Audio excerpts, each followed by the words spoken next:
Alright, so Purgatory Trillion Dark Meliodas is here. If you watched it live on stream, you know how crazy it all looked with his insanely long passive. This is probably a meta-shaking unit. This unit is going to be used for honestly everything. He's not like a PvP only or PvE only character either, sort of like Trader Meli was last year. And Ascanor is, so crazy release. So what does he do? This video I'm just going over him. I'll be talking about him, and then I'm going to make a video on the patch notes just so it's more concise later and more focused. He has 70,000 CC with crazy stats. 125 Pierce, which is relevant. 118% crit chance, 228 crit damage, and then he has 28 lifesteal right there. 104 crit resistance, 110 crit defense. Why does the Pierce matter? So I'm going to be skipping over a little bit. So this is how long his passive is. Very long. Very long. And we'll be reading it first. So, at the start of battle, applies 3 Bridle of Purgatory to himself. What does that look like? So let's skip around a little bit. To the gameplay, sort of. We're going to be looking at his animation and everything. So this is what the Bridle of Purgatory looks like. It's a gray buff, per se. And when you have them, every demon race ally receives minus 20% damage. I'm assuming including himself. So here's the thing. I don't know if they stack. I don't think they do. I think just by having it, that he does the damage reduction. But once he attacks or is attacked, he removes one of these stacks. So they're gonna, let me actually increase the playback speed here a little bit in the video. So this is attack, SA1 or S1. Boom, level 1. He loses a stack.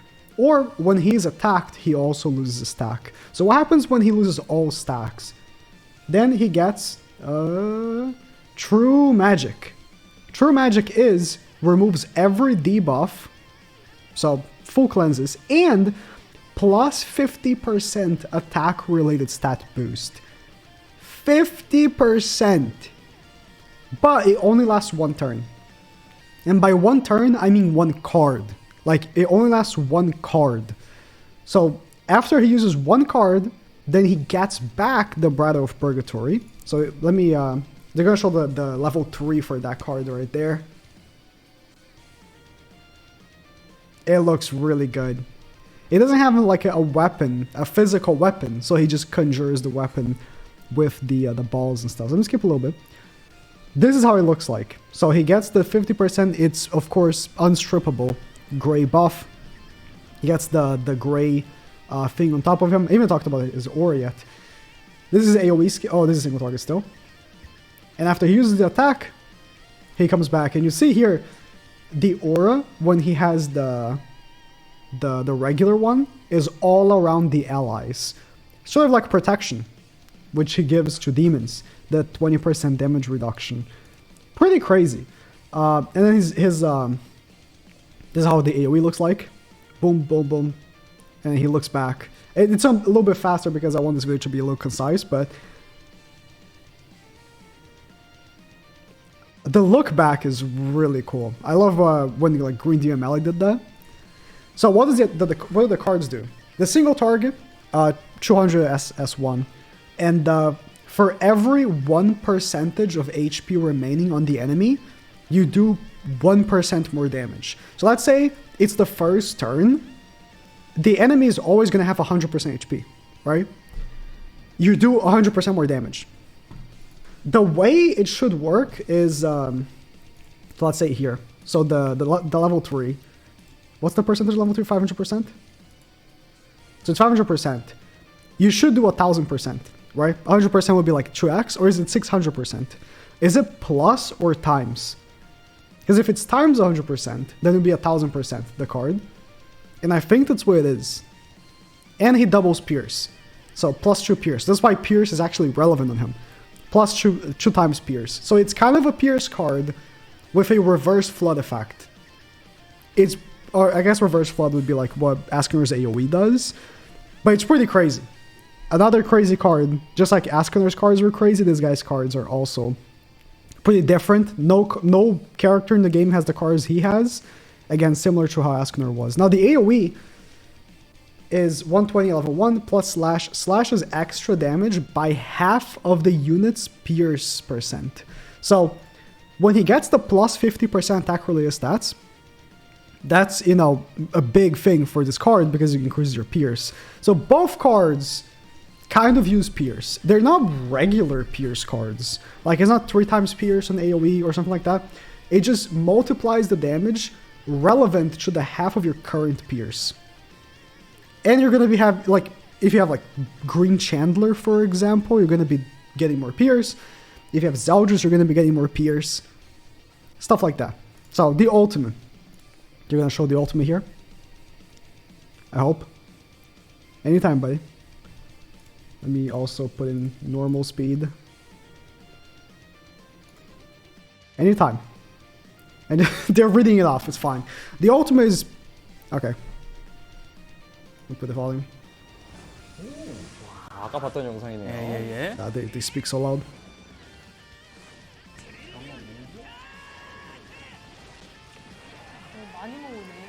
You can hear him scream Trillion Dark.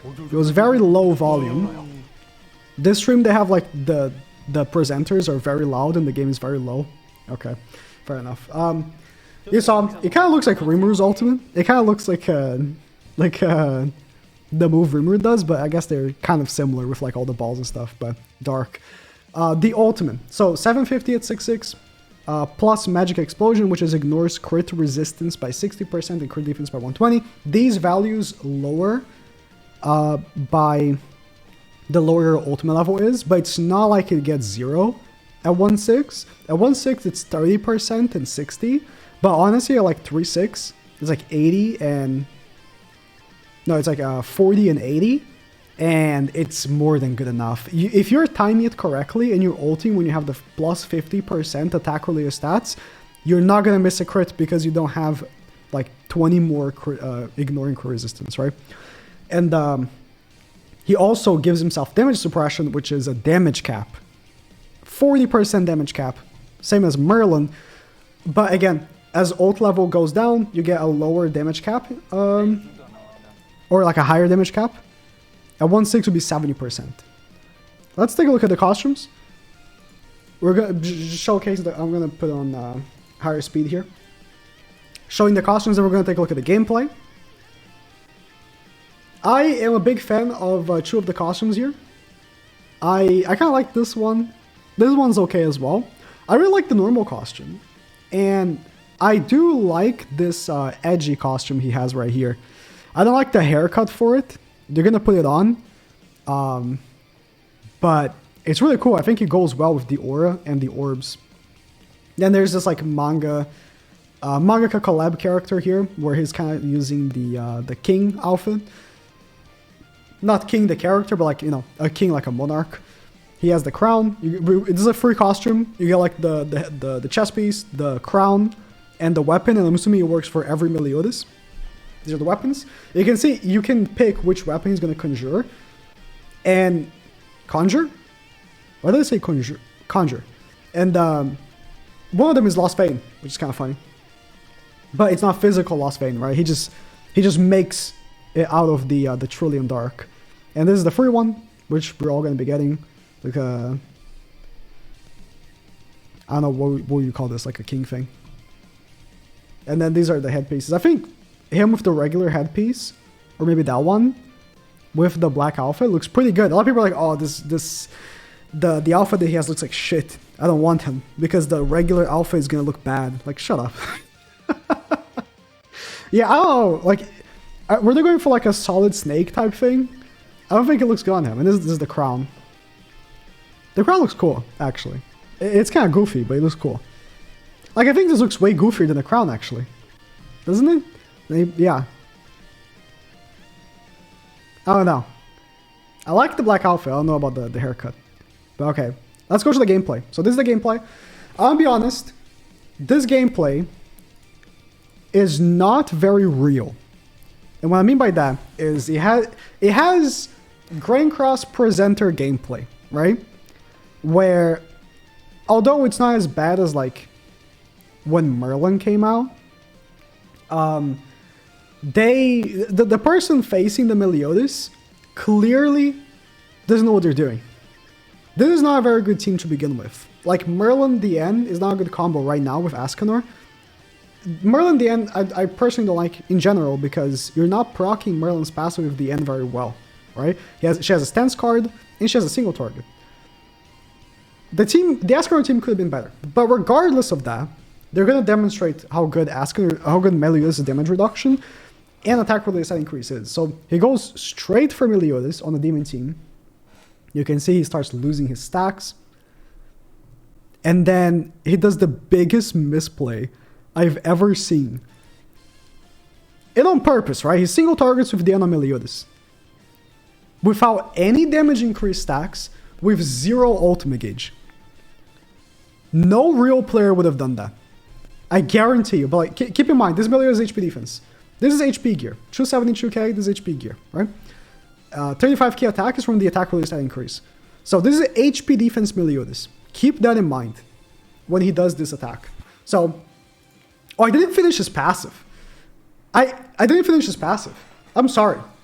It's just his passive is so long.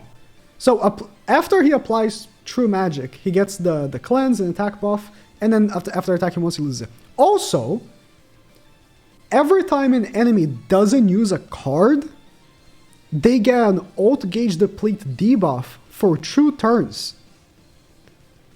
And when he attacks an enemy that has a debuff or a stance, he does 40% more damage. On top of the regular thing that he does. So Zeldris is debuffing here, also increasing darkness. Esteros' passive, giving Meli more attack. And Meli with HP defense barely I think he misses 1 crit, right? Because he has the 50% extra crit chance. 300k, level 1 card. Ascanor has 100% HP, so this card is doing the plus 100% damage. And then he does an AoE, which doesn't have the plus 50%, but still hits decently hard, all things considered, right? HP defense unit. That is some pretty crazy damage. So he would have, I think, killed DN. If DN had her stance up, I think he could have killed her, is what I'm saying. You know what I mean? He would have sealed DN with Zeldris, and he could have killed DN, even if she had the stance up. But he wouldn't have killed Ascanor. This is what I'm saying, that the person going against the Meliodas fumbled. That's not what a regular player would have done. But as you can see, he's already back and re-cleansing. Because when he attacks, he also loses one of the stacks, right? He attacked once after regaining the 3 stacks, and then he got attacked twice now. So he again has the attack buff, and he's going to use it on the AoE this time. And anytime he has the attack buff, he's going to hit like crazy, alright? 50% attack related stats is a massive buff. So, boop, boop, boop. The end had encroachment, but that should be expected. You're using Esterosa, you're going for encroachment, right? Merlin didn't take that much damage, but the end had her stance up, which gives 40% damage reduction, right? And you can see Meli completely unbothered by Merlin. I think Merlin is gonna get a little cocked by this Meli meta here that we're probably gonna get into. Like, he's gonna cleanse on the 3rd attack. Now, you can probably still fully wipe a demon team with Philo. Thinking about it, but regardless, I mean, if you have Kusok in the back, maybe not so much, right? I'm assuming they have Chandler. They didn't show who they have in the back. I'm assuming it's Chandler for the Pierce, right? So, pretty crazy unit. I think this Meliodas is going to be crazy. Not only in PvP, so they only show PvP here. I think he's going to be a great unit for dogs. Tonar is getting a relic. I will talk about it when we talk about the patch notes. Another video. I think this video is already long enough. If I was to bring up the patch notes as well, the video would be like 40 minutes long. The patch notes are so huge. But I think that this unit is going to be crazy on dogs. So, to finish off, Trillion Dark, he gets the ultimate. And let me skip a little bit because look at this. When he has the ultimate, the orbs spin around him. It looks so good. And what I was thinking is, right? this looks like it could have been a counter animation. Like, this could have been a stance animation. Maybe they were thinking of him as a counter unit. Imagine how crazy it would be. He has like the stance up, and he has these orbs around him, and when he counters, he sends all the orbs. Unfortunately, he's not a counter unit. But I don't know if counter units are really all that, would be actually all that good in current meta. Regardless of that, he ults, cleans it off. This is the end animation. I think the ending animation would be better for a different costume, but really cool unit. This is going to be a must summon for everyone. I don't see why you would skip him. They're giving 300 gems as login. Let me bring up, give me a second, the banner. I forgot to bring it up. And the banner, of course, is absolutely stacked. We voted for the banner, right? This is the banner. We got him, Trader Meliodas, which honestly, Trader Meliodas, I think, is worse than him. I think Trader Meliodas is worse. But that doesn't mean that he's completely useless. I think that there could be reasons for you to use Trader Meli over him.